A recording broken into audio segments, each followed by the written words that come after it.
Good morning, good afternoon, and good evening to where it is in the world you are streaming here on Twitter, as well as those of you on YouTube. Another edition of Live Q&A with Wob. Friday edition. Payday Friday? No.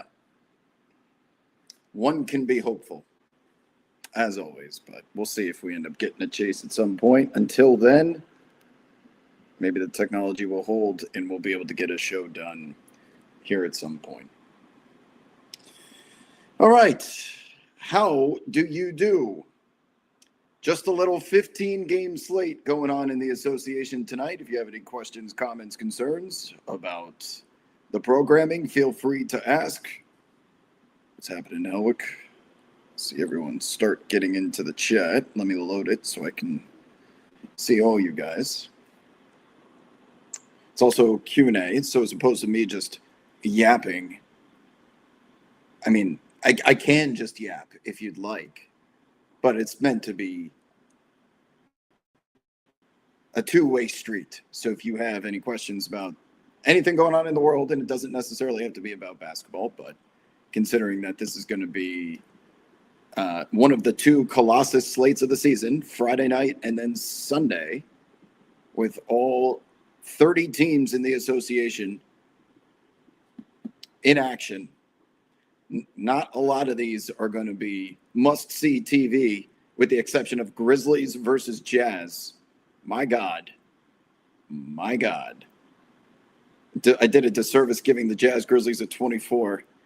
Yeah, so you know what? It's probably best that I take a second to tank a pun. Let me do this. Anytime I ask my computer to do anything, it's risky. But zoom in. Oh, God. Super slow here. This is probably the best that I can get it. So maybe I can move it. This will do. Okay. So Jazz Grizzlies has almost 10% equity in or 10% equity in a top four pick at stake for both sides tonight. And there's also something additional to this, which I'll get to in just a second. But look where the Jazz are at in the standings. So if the Jazz were to lose and the Nets were to win, there is a 7% equity swing of going from 45.1 up to 52.1. Now, they can't drop really down to fifth, but here's the thing with Utah as well, is since they are sitting in fourth, remember the furthest that you can drop in the lottery is 4 slots below your record in regards to your competition. So if Utah were to finish with the fourth worst record, you pretty much have to add 4 spots. And when I hover over this little lock sign, you will see that their pick is protected 1 through 8. So it is of the most vital importance for Utah to guarantee. Remember, you add 4 to whatever slot you finish in. That's the absolute worst that you can pick. We have seen the Detroit Pistons finish with the worst record in the NBA and pick 5th, even though they should have technically been first if it was based on record. If Utah were to win this game and fall to 5th because Sacramento loses, there is the slightest chance that the Jazz would fall to 9th and lose their pick. And also, if the Nets are to win, and they're 3-7 in their last 10, if the Nets were to win, your number one overall percentage goes from 11.5 up to 14, and your top 4 percentage goes from 45.1 to 52.1. Now on the Grizzlies side, they're tied in 6th with Dallas. They can't lose enough games to catch Sacramento. But if they were to say, let's win 2 more games, they could fall all the way down to 8th. And in 8th is a 26.3% chance of getting a top 4 pick when they have 34.8 in equity right now. Number one overall pick percentage goes from 8.3 down to 6.0. Both of these teams have to lose this game, and it's going to turn into that episode of South Park where the kids are trying to lose so they don't have to play travel baseball all summer. But the problem is the other team's trying to lose too, and they end up just playing a game that takes up the entire summer anyway. The winner of this game tonight between Memphis and Utah will suffer devastating lottery ramifications.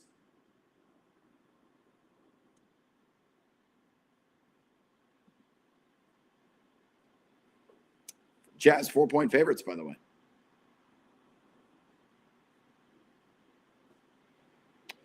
Anyway, let me go to the chat. I got CX in the chat saying the Rockets have turned a corner. Was in here not too long ago with little faith. Not sure I'm all the way back in believing, but damn, I feel good right now. And deservingly so. The Rockets have been a stout defensive team all season. Last time I checked, you still have Kevin Durant. We've seen some pretty formidable clutch performances from Alperen Şengün. I haven't forgotten about some of those things he did in Minnesota. But ultimately, here's the problem. Well, there's actually one really big benefit is that you're going to play the Lakers, easily the most vulnerable team in the playoffs, in the first round. Everyone should be dropping everything, trying to figure out how can we play the Lakers without Luka and Reeves. And the Lakers were thinking this entire time, we want to play the Rockets because of how that back-to-back went and how we were able to expose them in the final 5 minutes. Well, things have changed. Things change in the NBA quite often. But yeah, if you're a Rockets fan, you're going to welcome in LeBron James as a Los Angeles Laker and likely sweep them because of how bad that team is without their two stars or two of their stars, their two highest usage guys.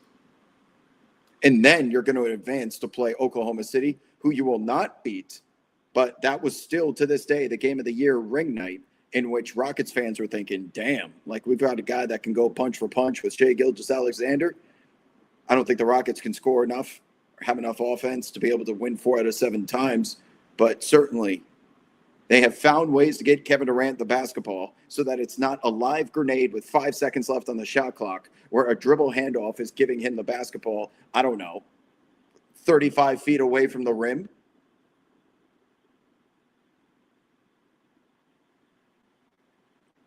So CX in the chat, I agree. Things have, it was very advantageous for the Rockets to suffer the adversity, the defeat, and get exposed when they did. Because CX, when did that happen? March, end of February. There was time to fix it and figure it out. And to see Ime Udoka drawing up some of these plays to get Kevin Durant downhill without the basketball has completely changed the tactics, strategy, and the way just honestly that they look in the final moments of these clutch games. They will not beat Oklahoma City, but I'm with you that you should have a renewed sense of confidence that it can't get any worse.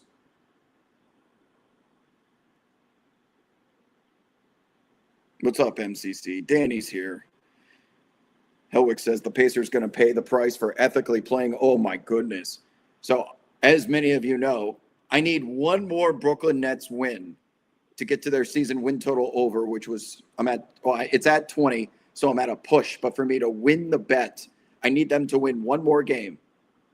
And the lineups that the Pacers and Nets put onto the floor yesterday is inexplicable for someone that is, watches the NBA more on a mainstream basis. They watch the big games between Jokic and Wemby, Steph and LeBron. There's a lot of star power. These guys are clearly more talented than everyone on planet Earth. And then you watch Nets versus Pacers that had the rosters of a mid-major regular season college basketball game. It looked like it, but there's a different set of rules because it's the NBA. I have never seen a game so devoid of talent in quite some time. That is as embarrassing of a product that the NBA can showcase to its millions of fans and viewers. It felt like I was getting ready to pick up at the YMCA. That's how bad it was. But to Hellwick's point, they eventually put Obi Toppin into the game. And to continue my college basketball parallel analogy, whatever you want to call it, he steps onto the floor and looked like the Obi Toppin at Dayton that won the National Player of the Year. He was Godzilla. They had nothing. No one knew what to do to stop him. The Pacers just kept passing him the ball. He got anything he wanted against a bunch of mortal, semi-pro Brooklyn Nets. And they ended up winning that game. And there's another team, by the way, that desperately needs to lose. Because if you scroll over this little lock sign here, they have that win last night essentially guaranteed that the Indiana Pacers cannot finish with the NBA's worst record. And since their pick is protected 1 through 4, they have to finish in the top 4 to keep it. This is now another opportunity for a team to jump them in the standings. Before, it was going to require 4 teams to jump Indiana. Well, when you finish at number 2 with the worst record, all you need now is 3 teams to jump you, and you will lose your pick to the Clippers. A devastating victory for the Pacers last night. And that's the microcosm of the NBA today and the state of the business that I just said, the biggest oxymoron in sports. Devastating victory. And that's exactly what that was.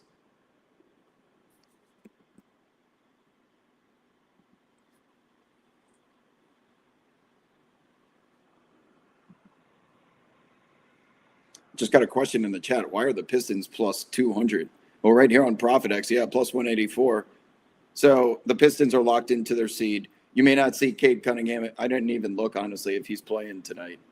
You're not going to see him for more than 20 minutes or 25 minutes because he's trying to qualify, and he's going to file that, what do they call it, a grievance or go into arbitration for him to be qualified for end-of-season awards.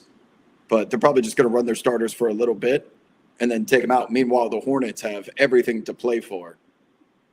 So, but careful what you wish for. Like, oh, we get the Pistons in their B team. Well, that JV team led by Dennis Jenkins has beaten a ton of worthy opponents this season. What's up, Coach Mike? You're back at Truist Park. You're in the process of shoving people getting to your seat while listening and typing in here. That's impressive. His start bench cut. Ryan Rupert, triple-double. John Conchar, triple-double. Or, no, Jericho Sims. Stop it. That's a cut. Jericho Sims is going to – you're telling me he's got to get double-digit assists? Not a chance. He couldn't create even an NBA 2K, let alone real life. He is just a lob threat. Season tickets. Season tickets. That's a great way to spend a Friday. Oh, a quick side note. Anyone have any questions about these games tonight elsewhere? Is there any spots you're identifying to look at that? The Pelicans, 17.5-point dogs. A Philadelphia 76ers team where Joel Embiid just had appendicitis surgery, 15-point favorites against the Pacers. The Nets, 10-point underdogs against the Bucks. They just beat them. 18.5-point underdogs. The Mavericks and the Spurs with Wembanyama at shoot-around today. Likely going to play in this one, but still, 18.5-point underdogs. The Magic, 16-point favorites on the road in Chicago. My God. And this is the one that probably people get suckered into. Like, oh, the Thunder, plus 11.5. Well, their entire team is sitting. Now, the Denver Nuggets, half their team, most of their starters are questionable. So TBD on this one. But that might actually be a great spot to pick up OKC if the Nuggets rule out Jokic, Gordon, Murray, and Cam Johnson. Golly. There's one real good game. The Raptors and the Knicks will be good because both teams are playing for something. The Knicks are trying to secure the 3 seed, potentially get to the 2. And if the Knicks win this game tonight, they're getting the Raptors practically in the first round, which is the Knicks' most ideal matchup other than Philadelphia without Joel Embiid. The Knicks have steamrolled the Raptors, and they will probably do so again in the playoffs. But there's one real good game tonight. It's the Clippers and the Blazers. 8 seed on the line, and being on the proper side of the play-in tournament, you need to be in that 7-8 game, so you have 2 chances at qualifying. And finally, we're still waiting on word for the Los Angeles Lakers. I don't know if LeBron's going to play in the back-to-back because he's always questionable. But this Kings-Warriors game that's on the screen right here, I just tweeted out before we went live that Doug Christie, considering all that's transpired in the last couple of days, has an opportunity to do the funniest thing since Greg Popovich. Helwick, of course, you'll remember this, but once upon a time, Greg Popovich intentionally fouled Shaquille O'Neal on the Phoenix Suns immediately after tip-off. And considering the defamatory, slanderous, libelous content that was produced by Draymond Green, in addition to a lot of members in the NBA national media, the damage has already been done. And Doug Christie, if he was as petty as me, would go out there and foul Draymond Green intentionally to make fun of him, thinking that the Kings were intentionally tanking because they were fouling at the end of the previous game. Go out there and foul Draymond just to make a point. Please, for the love of God, this shit would be so funny.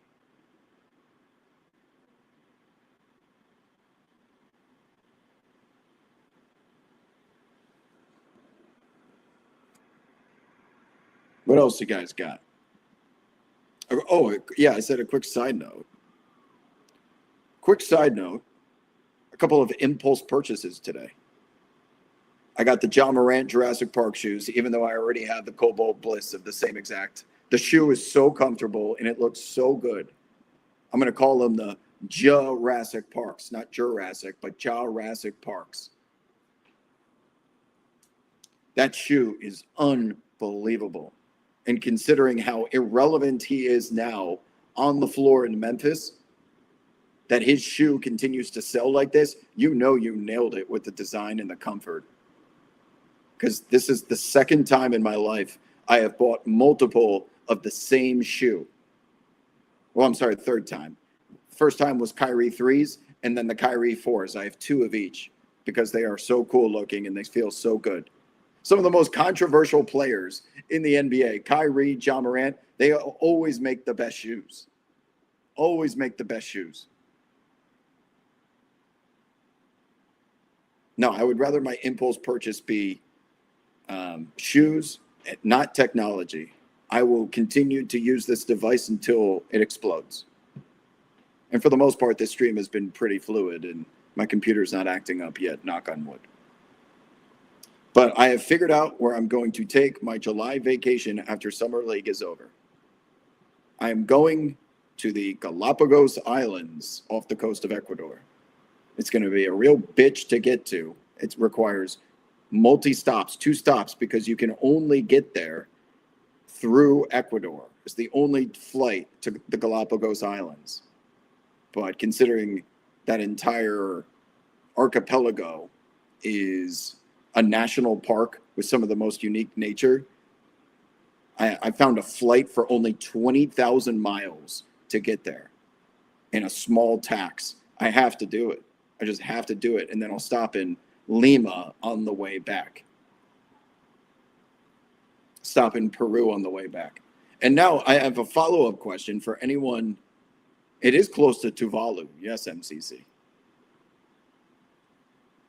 Stu says, I was hopeful the impulse purchase was a new PC for Chase's. The chase I did last night worked well, didn't it? I'm at the mercy of OBS and StreamYard. You brought a big-ass bag of spaghetti to the game? What the hell? Has anyone been to Peru before? Because I'm considering the amount of time I want to spend there, and obviously going to Cusco is desirable. But I am worried if I'm traveling solo about altitude sickness because it's 12,000 feet above sea level. And considering Lima is sea level and I'll be sea level for that whole week, I don't want to be by myself suffering altitude sickness, even though I'm usually pretty good with it. The places I've been, though, Denver and Park City, that's all a mile high. I can handle a mile, but 12,000 feet is more than 2 miles high, and I am concerned that my experience will be ruined acclimating to that height. Now, if you go to Machu Picchu and the Sacred Valley, they say it's about 9,500 feet, not 12,000. But does anyone out there have any experience with altitude sickness, climbing, hiking, and doing it in a short time? Because even despite not getting altitude sickness at any point in my life, it is something I need to be weary of. But at the very least, I'm going to do Galapagos first and then fly back through Ecuador to Lima to catch a direct flight back to LA, because that's one of the few places that LAX flies to directly is Lima. LAX flies to Bogota, Lima, and Santiago, and that's it.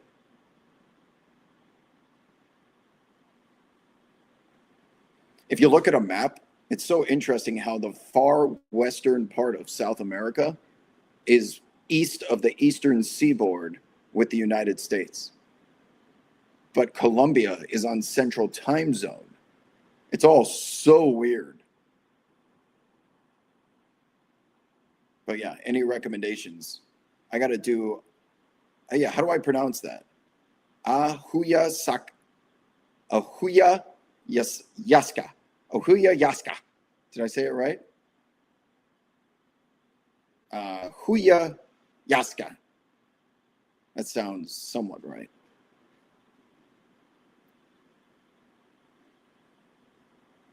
Is the Cavs and the Hawks going to be a good game tonight? Donovan Mitchell's out, as is Jared Allen. And this is where your boy, who I have told you, has a very significant future bet on the Hawks to win the division at plus 1,100. It pays a shit ton of money that will get me right quickly. The Hawks' magic number has been 1. There were 5 opportunities just a couple of days ago, 5 opportunities for the Hawks to lock up the division. All it requires is 1 win or 1 Hornets loss. The problem is the Hawks have played the Cavaliers, who they surrendered a lead to, and now they play the Cavs again tonight, but at least it's without Donovan Mitchell, and the Cavs do have something to play for, so they're not just going out there and punching the time clock. The Hornets have something to play for too, and I don't know how much we are going to see Cade Cunningham, Jalen Duren, and if at all, tonight against the Hornets. So they're going to be at home trying their best. And then the Hornets' final game of the season is against the Knicks, who may be locked into seeding. And then they're going to, if that's the case, they're going to be trotting out Diawara, Kolek, Alvarado, like the C team. McCullough, Dadier, Huck Porty. Oh, God. Well, Mikal Bridges is going to play to get to 82, but not a lot. So I'm a little worried that if the Hawks don't win tonight, I'm going to have to rely on them beating a zombie Miami Heat team in the final game of the season for me to win this huge bet. I mean, it pays a fuck ton of money.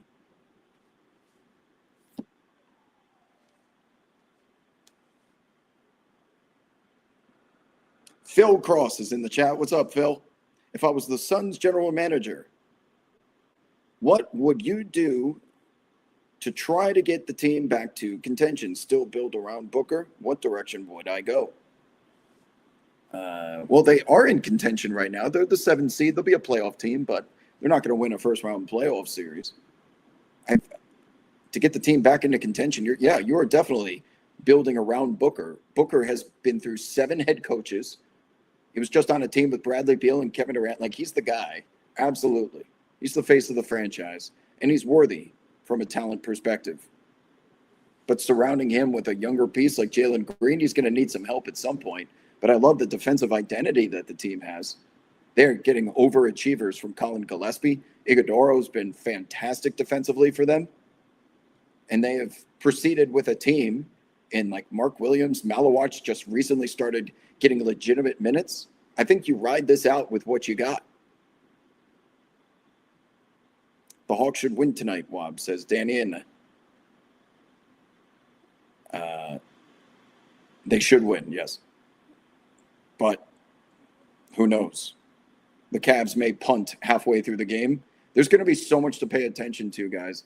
Like, if you're trying to make a buck, this is the 48 hours or 72 hours through Sunday that you can make the most money. Because if you can correctly identify a situation in which you think a player's going to get benched because the team has nothing to play for, something else happening in a different game, and you correctly identify that a starter's not going to go back in, you can be taking live total unders like a madman and just completely rake if you are correct.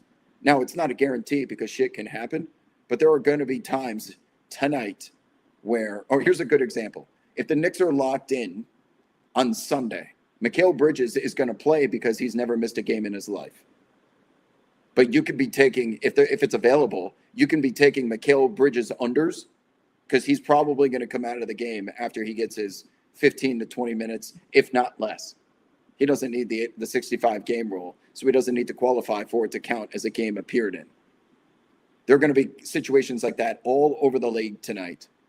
Tanking team versus locked in team. Let's do that right now, as a matter of fact. The Pistons are one of them. When will the starters come out against the Hornets? Will the algorithm be for the full game? Because they may not come in. They may not come back in to start the second half. That's a game I'm absolutely looking to make some money on live prop unders. The Celtics still have something to play for because the Knicks are on their ass. This game right here, Sixers still have something to play for. Two tanking teams, nothing. San Antonio's locked into the 2 seed. Here's a huge one. They are locked into the 2 seed. When will Victor Wembanyama and the starters come out of this game? Vic's got to get to 20 minutes, but don't be surprised if he comes out anywhere.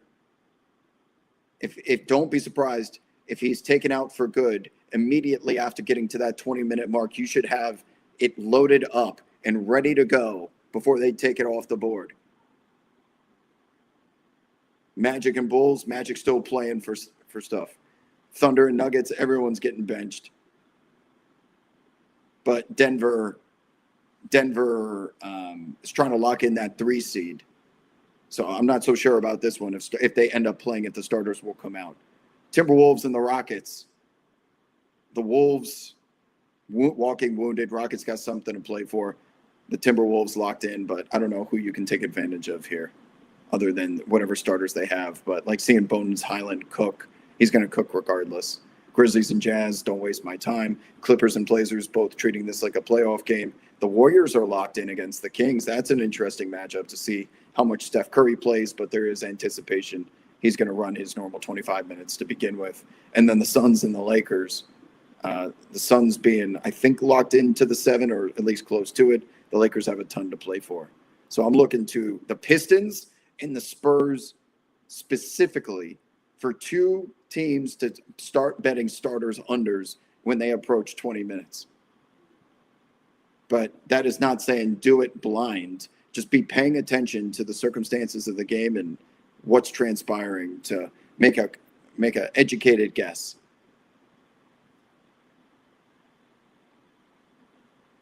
Phonetically, it's like ayahuasca. Ayahuasca.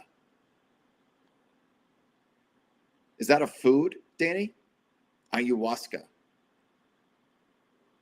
Phil says Cade and JD will be Cade and Jalen Duren will be playing 25-plus minutes. JB confirmed this pregame to get reps, and tune up since they have a week off after tomorrow. Well, they play Sunday, right? But thank you for that. Yeah, thank you for that info. So there's going to be expectation that the Pistons play their starters for real to get them lined up and ready to go for the playoffs. Phil says, with Cade and Stu back, JB said the last 2 games will be about getting them minutes and looking at different lineup combinations with them. We've got to get those guys reps. We've got to get them exposure as much as we can. So there's your answer. There's your answer for the Pistons.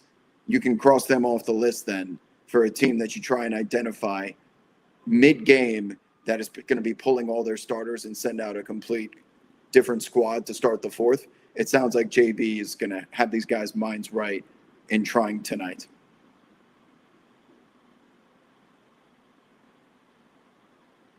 Yeah, good point that they're going to have a full week off. So you don't want to – it's the rust versus rest, chicken and the egg, that this conversation resurfaces every year in almost every sport, rust or rest. Now, if you choose the rust side, meaning playing your guys so they don't get rusty, you do risk injury. If you select the rest side, you risk them getting rusty.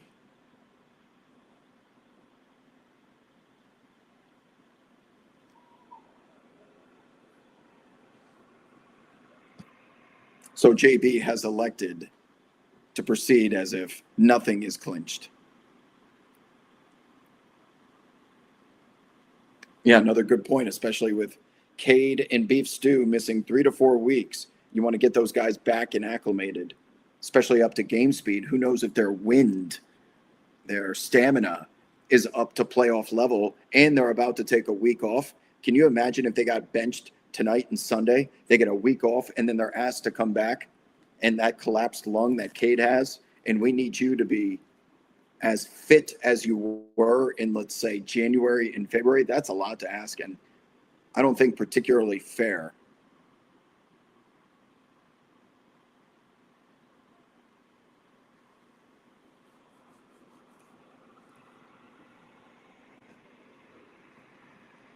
We got about 15 minutes here before we focus our attention to this busy night. Go Hawks, go Hawks, go Hawks, or go Pistons. One of the two will do it. Any of the two. Why is it that whenever I need a tiebreaker to go in my way, it never does? Because if the Hawks had the tiebreaker, the division would have been clinched days ago. But they can't tie with the Hornets because then they'll win the division.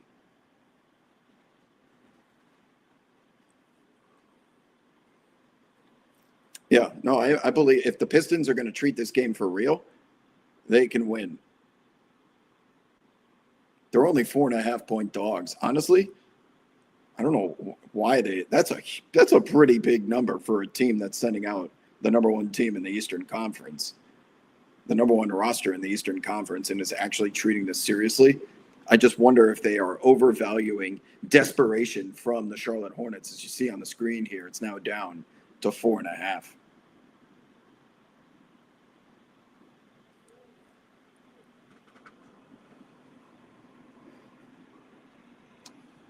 Helwick says the Spurs should try everything in their power to beat the Nuggets on Sunday and send them down to the 4 seed, because that would what? Wait, could the Lakers? Oh, very sharp of you, Helwick. Does that mean if somehow the Lakers win these last 2 games because they get the Jazz last, and if they were to beat the Suns tonight, the Lakers are going to hold their playoff positioning in the 4 slot against the Rockets? But the Nuggets, you're telling me, who has the tiebreaker there, Helwick? I would assume Denver, just because they always beat their ass in the playoffs. But something tells me the Lakers have the tiebreaker this year from this regular season. And if the Lakers have a chance at getting to the 3 seed, that makes – oh, well, the Lakers aren't going to win. I don't know how much that matters. Because the Lakers are not going to win a series. Okay, the Lakers have the tiebreaker. But then if you put the Lakers up against the Wolves, you're right in that I would rather play the Wolves than I would the Nuggets for sure. I think the Nuggets are going to come out of the Western Conference. I'm getting to that point. It's like, yeah, I haven't made the official predictions yet, but I am leaning towards Denver being my champion. I just haven't forgotten what they were able to accomplish in that series last year. And if they had Aaron Gordon and the roster that they had now, I think they win that game 7 or potentially even before they even get there. And Jokic has been as good as ever. Him and Murray are just like the perfect tandem. The basketball telepathy with which they communicate with. Something different, man. They know how to execute. They get a ton of open looks.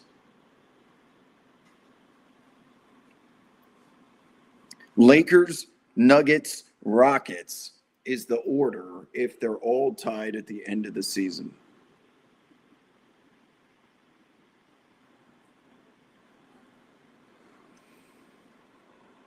That would be bad for Oklahoma City, man. Then they got to play the Nuggets in the second round. They got to play the Spurs in the conference championship. They've probably been thinking this whole time, we're only going to have to beat one out of the two. That's the most ideal. Denver can absolutely beat anybody. Anybody. Jokic is having arguably his best season ever. The depth that they have, in addition to everything I talked about with the Murray. By the way, Jamal Murray. I mean, this guy, give me a fucking break on how clutch he is. How good. Does that guy ever miss when you need a tough shot? How he's able to create ISO with Nikola Jokic in a pick and roll. It don't matter. Those blue arrows get slung regardless. But now Cam Johnson's figured it out. Hardaway Jr. And oh, by the way, remember that week when Peyton Watson and Jalen Pickett were dropping 40 in back-to-back games? They have all sorts of scoring and optionality. They're a veteran team that is experienced.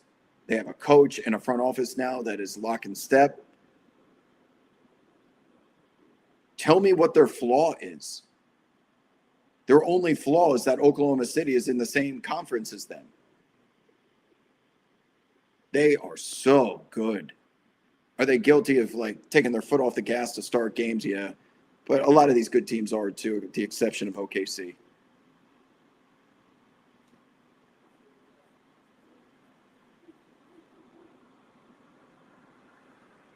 The defense seems far worse than 2023. All right. Well, if there's going to be a flaw anywhere, I would think it's probably on the defensive side. Yeah. But that's always been the case. The non-Jokic minutes had a couple of months there where it was like, uh-oh, we're regressing back to the mean. But not anymore. Now that they're healthy. The Jalen Pickett game in Philly, that was an ABC game, if I'm not mistaken. Was that an ABC Saturday night primetime game? And both teams punted. No one was watching. And Jalen Pickett said, I'm going to drop 40.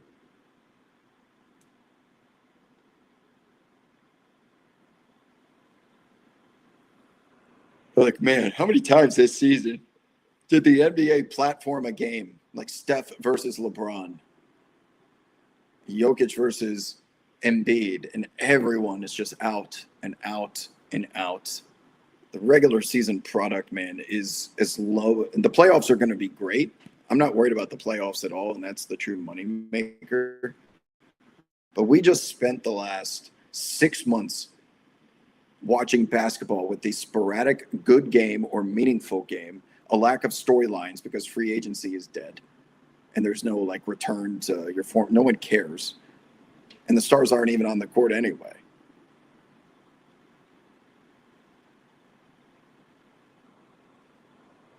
Of course, Helwick knew that. Sorry, it was NBC primetime game.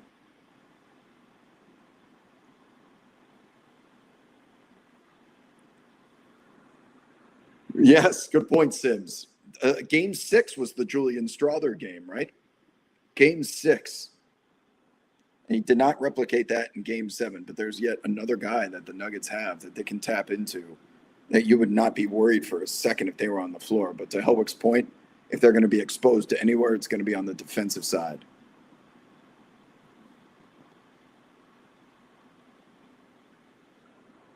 Joe says it's going to be so disappointing when Miami or Orlando gets that last playoff spot over Charlotte. Wait, you're talking about direct qualification? Like top 6 or through the play-in tournament?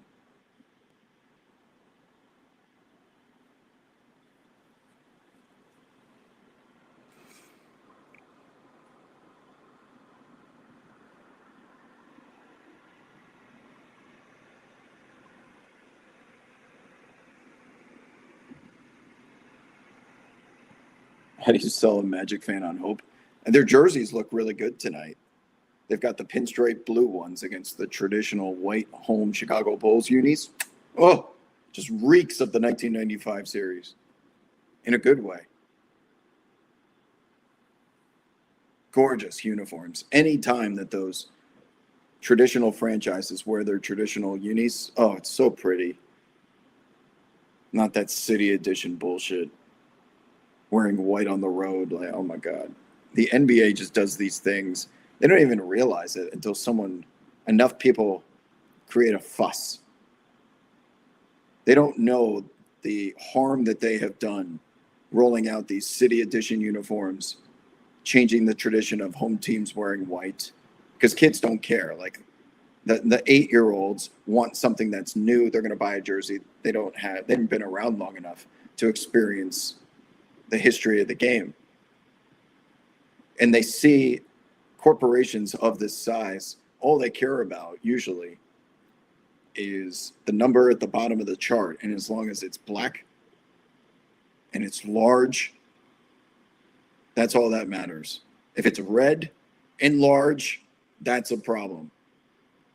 And because Adam Silver works for the 30 governors that are trying to make as much money as possible, they are willing, of course, to always pull the plug on something successful at the expense of the fans to profit or monetize something else.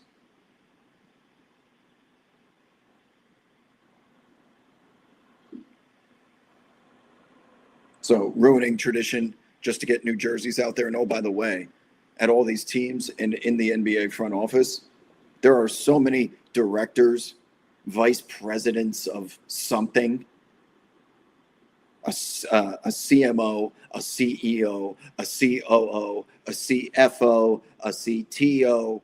There's so much bureaucracy, corporate red tape, that everyone is looking out for themselves and keeping their jobs. And the way that they keep their jobs is to continue prioritizing things that profit for the business, not thinking critically long term in how the removal or addition of something can affect the brand or the reputation of the business. If it's 5 years down the road, I may not even be around to worry about it then. Let someone else deal with that shit. Everyone is always looking out for themselves, especially in corporate America.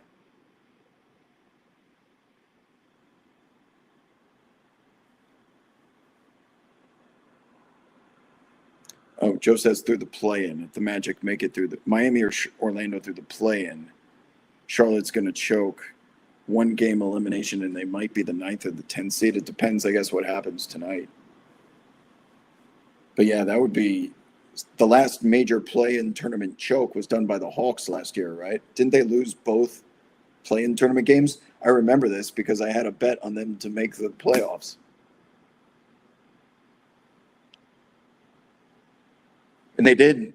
They made the postseason, but not the playoffs.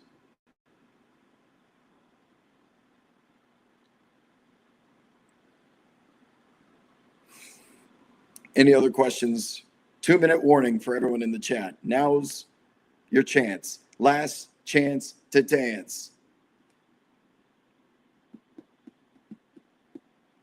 And because there's no games on Monday, people, our next show likely won't be again until Wednesday. And then when this playoffs start the following weekend, this show is going to pivot to be a post-game show starting, I would say, the Monday that following week. So next week, Wednesday, Friday, will be the last daytime shows, and then I'm going to move this to a post-game show.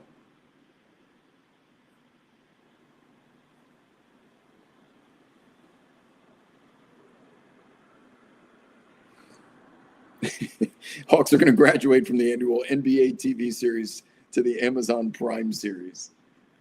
Are we treating Amazon Prime that way? No, we can't, because it's not Sparrow Deities anymore calling the games. It's Ian Eagle and Kevin Harlan. I don't think that hits the same, Helwick. Like NBA TV, they would give you the TNT's like fifth string announcing crew. And it would be Cavs versus Magic.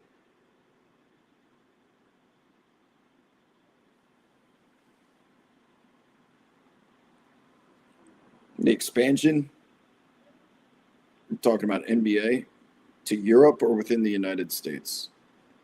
They're going to do it because it's $16 billion that's going to be split up, chopped up between the 16 governors. What? My brain, man. 30 governors. I'm sorry. 16 billion. When you get old, you ever notice how I like repeat myself sometimes? And you just like lose track of what you're saying, and you just say something random. I'm like, the hell just happened? Do I have dementia? Sometimes I just like lose my train of thought and I don't get old. Don't get old. Your body hurts, your mind, you lose your mind.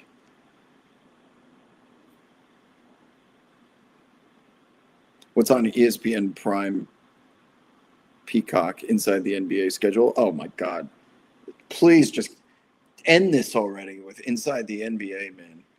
They haven't been on the air recently because of March Madness. They're gonna do a game. They're gonna do a show the final day of the season. Like, it is a 30-minute show that is it doesn't resemble Inside the NBA at all. It's just a highlight show. They had to move Shaqtin' a Fool to the pregame because they don't have enough time anymore.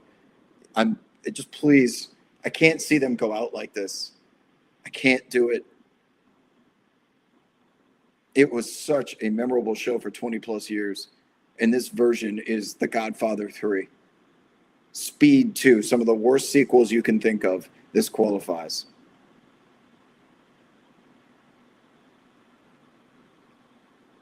Yeah, Sims. I'm still tired. I stayed up all night to get that WAP investigation done with the Kings and the Warriors. I thought too, because it wasn't going to require as many videos, that it might be done quicker.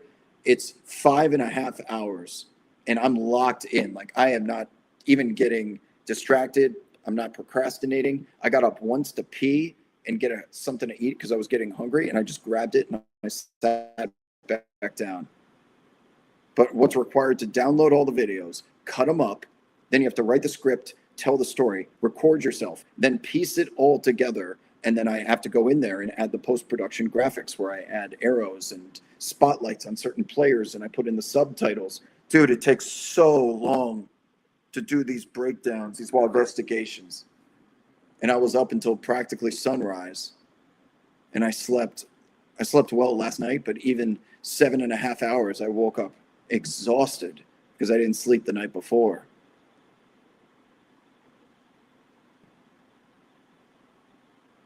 Now, I chose to do this. Don't feel bad for me. I know my favorite hobby is complaining, but I'm not complaining. I'm just speaking more to the commitment to the grind that I certainly once had when I was coming up as a creator. When I was trying to make a name for myself, like I would be up all night working on shit. I do this all the time, but I was also in my 20s and I could afford to get away with nights like bad sleep. But now that I have, full-time day jobs, preparing a radio show, to have to stay up all night to do separate content, man, it is a lot. Content is a fucking grind because it's just great. You finish something, what's next? What's next? What's next? And for WAP investigations are so complex that it is the what's the word I'm looking for? The effort that goes into those. And you have to be so accurate too. My God, I can't do a WAP investigation calling out other media members. Some of those people I'm friends with too.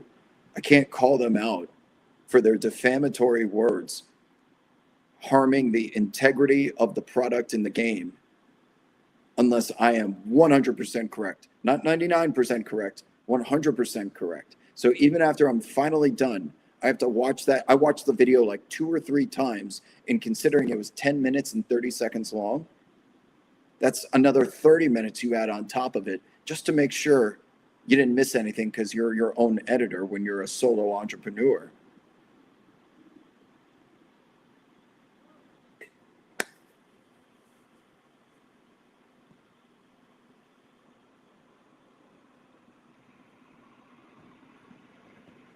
Olga getting evicted is still not sitting right with me. She got evicted, yeah.